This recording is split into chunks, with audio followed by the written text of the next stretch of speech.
One of Kaliningrad's most famous icons, the House of Soviets, is no more. It was demolished this year, and I was there on its architectural deathbed to pay my respects and wish it farewell. But before we get to that, we're going on a tour of Kaliningrad's Soviet remnants to explore and learn more about its Soviet legacy and history. Давай! Прекрасно. Вот смотри, вот. И эти рыбы очень вкусные. Это вот сегодня я поймал. Это я не рыбачил, просто отбавился. Посмотри. Вау, прекрасно, прекрасно. Много. Хорошо. Это мало. Это мало. 15 литров ведро. Это хорошо. 20 это хорошо. Да. А это мало. Да, вы есть эти рыбы. Это есть. Я кушаю. Кушай. Мой сын кушает. Жена его кушает. Моя жена кушает. Дети все кушают. Всем. А если рыбы много, девать некуда. У меня есть, я живу в 9-этажке, дом 9 этажей. Да. Там сосед хороший, там сосед. Я прихожу, просто отдаю и все. Спасибо большое, спасибо большое, я благодарю вас. Не за что. До свидания. But I just want to take in this beautiful Soviet bus station.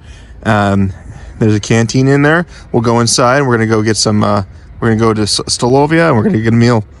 But yeah, look at this beautiful mural up here. It's so beautiful. I love this style. This definitely seems like a socialist realist style in the front, but I could be wrong. This has probably come from the 1970s up into the 1980s, maybe late 60s to mid 1980s, I would say, if I had to guess. Look at this map here showing all of the places you can get to from this bus station. Destinations in the Kaliningrad Oblast marked in blue, but look at the other countries. Gdansk, Poland, Riga, Latvia, Tallinn, Estonia, Kaunas, Lithuania, Grodno, Belarus. All over the place. Of course, in a Soviet bus station, Soviet people need to eat, and there's no better place than an old Soviet-style canteen known in Russian as a stolovaya. These cafeterias go back to the Soviet times, designed to provide the working class with low-cost, subsidized, but healthy home-cooked meals for less than it costs to make at home. This design was intended to increase gender equality by freeing up domestic labor that before the revolution had traditionally been carried out by women. This allowed women to focus on working alongside men in a wide variety of industries and promoted the Marxist ideal of equality for both men and women. A declassified CIA document from the Cold War even admitted that the Soviet people may have ate a better diet than their American counterparts, and stolovayas were no doubt an integral reason for that. This is the life here. Okay, so grechka is the side, chicken with white sauce, and then we have chleb, bread, piece of bread, and we've also got some mors. Mors. It's not compote, it's mors. I've never had this before, so this is my first time. And all of this was roughly 350 euros. So 3 euros 50 cents roughly. In rubles, it was 348 rubles here in April 2024. So wonderful deal. This is what you can get. You can eat a full meal here for basically 350. So we're at the Yuzhny Vokzal. What does that mean? Yuzhny means southern.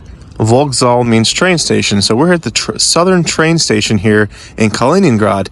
And what a beautiful building. What an absolutely beautiful building. I'm going to zoom in on this crest here and let's talk about that a little bit. So of course, this is the sickle and hammer. That needs no introduction. But above that, you see RSFSR, which essentially is the Cyrillic initials for the Russian Federative Socialist, Soviet Socialist Republic. So this is the story, essentially, of how Kaliningrad today still remains part of Russian Federation. You know, back then, Lithuania, which would be bordering us to the north, was also part of the Soviet Union. They were part of the Lithuanian Soviet Socialist Republic. So the question becomes, why isn't Kaliningrad, why wasn't it just made part of the Lithuanian Soviet Socialist Republic? Well, the decision was made to basically fill this place out, replace the Germans, and in doing so, that brought in a bunch of Russians. The Lithuanian Soviet Socialist Republic at the time did not want to basically merge a very Russian area into the Lithuanian area, and this was under Khrushchev. was kept as part of the Russian Federative Soviet Socialist Republic, going all the way back into the Soviet times after 1945, after the Great Patriotic War.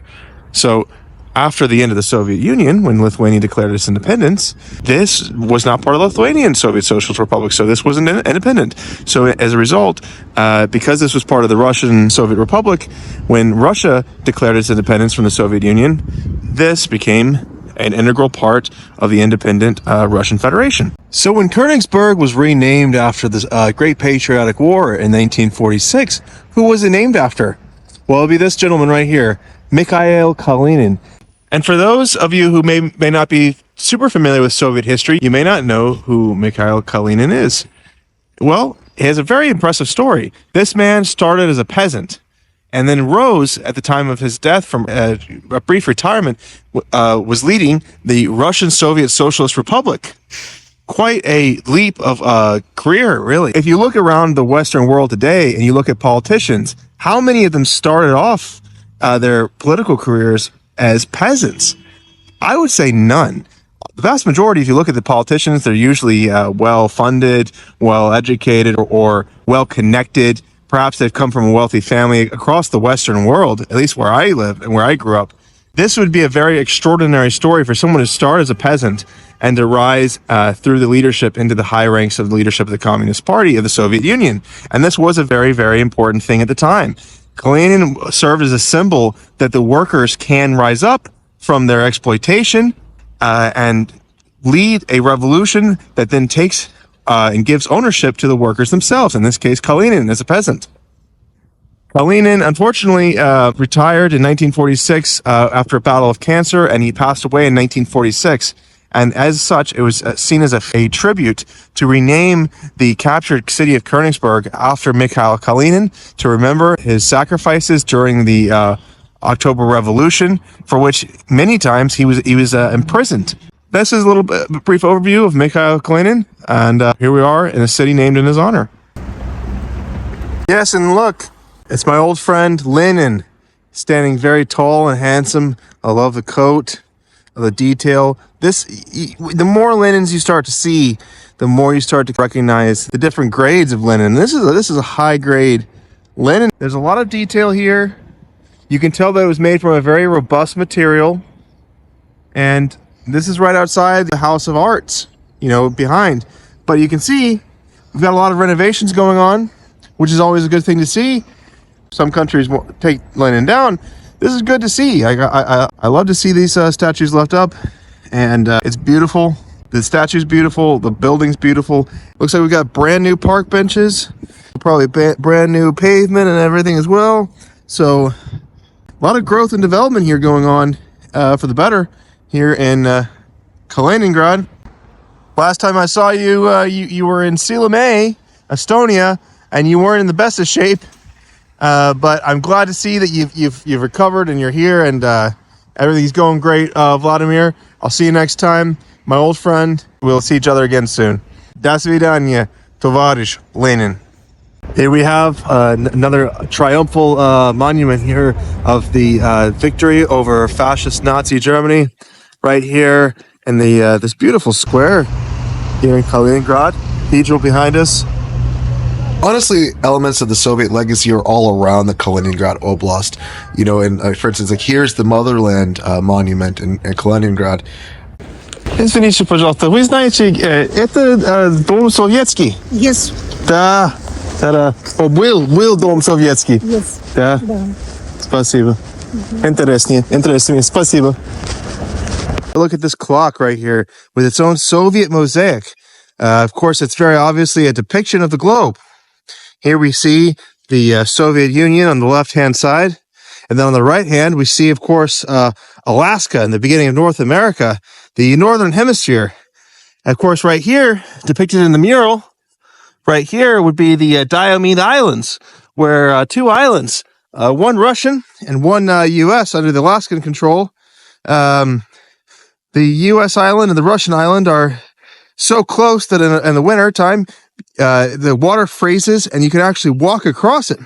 And that's depicted right here on this mosaic.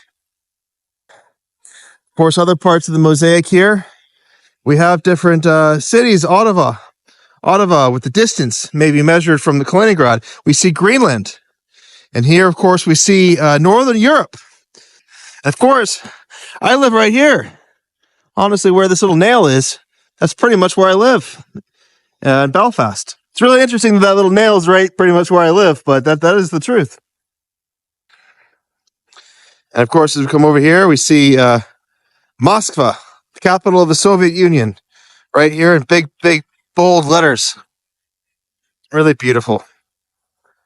Odessa, Beirut, Frunze, Madras. We have different cities, all the way from like Hanoi, Vladivostok, Tashkent. Of course, Tashkent, Uzbekistan, Vladivostok in Russia. You know, these would have been Soviet cities back in the day.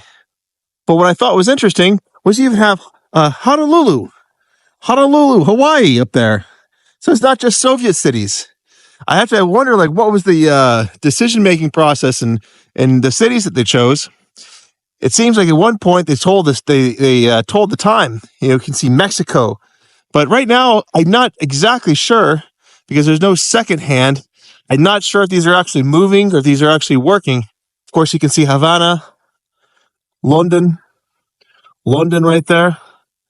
So really interesting design and artwork. Thankfully, this is still here, and I don't think this is going anywhere. But interesting, maybe a little bit of a blue downer that I'm watching this House of Soviets being taken down as we speak, as I admire this mosaic. The original height was about probably right up here from the pictures that I've seen, and they've gotten through all that, and now this is all that's left.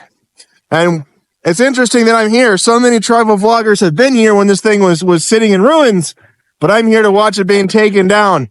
That's all I've got, you know? Well, here we are. This is the closest I'm going to get. Climbed up right here. We can see right over the fence. Look at the brickwork underneath. Little window slits or windows. Like this is it. This is what you can see. I'll walk over here. The last glimpses of the House of Soviets. Right here in Kaliningrad. Что? Это история Калининградская. Да, история, да. Очень интереснее. Это старое здание. Вот. Да. Я из Ирландии. Ирландия? Да. Здесь замок есть под ним. Сейчас это демонтируют, будут замок откапывать. Ой, да, спасибо. During the Prussian times, this would have been the location of Königsberg Castle, right here. And that castle was, the ruins of that castle were demolished a couple of decades after the war, as it was seen that it could be a potential breeding grounds for fascism, as remnants from the Prussian past. What was then happened was there was a competition then in the 1960s for architectural redevelopment. Designs came in from across the Soviet Union. Ultimately, a winner of the architecture was chosen, and his name was Julian Levich Schwarzbrand. His design was ultimately chosen as the winner of the competition. And here we see the remnants of that design manifested in its last days. He was also the recipient of the USSR State Prize. Construction began in 1970, but unfortunately by 1985, construction would be halted as local authorities in the Kaliningrad Oblast lost interest in the project. There was plans to potentially rebuild some of the Königsberg Castle, and also maybe refurbish this building to be a center of sorts. Unfortunately, those plans were scrapped. Many consider this to be one of the worst examples of post-Soviet architecture, while others consider it an important contribution to the world of brutalist architecture. Once again, walking on the cobblestone streets of the former old Königsberg, we remember that the ruins of the castle were once here. They gave way to a new structure in hopes of a brighter socialist future. But just like Königsberg before it, with the passage of time, we realize things come and go. Projects and dreams turn into distant memories.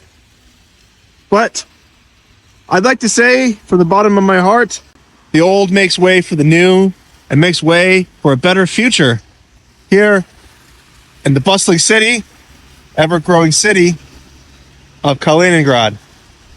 До свидания. Дом советский.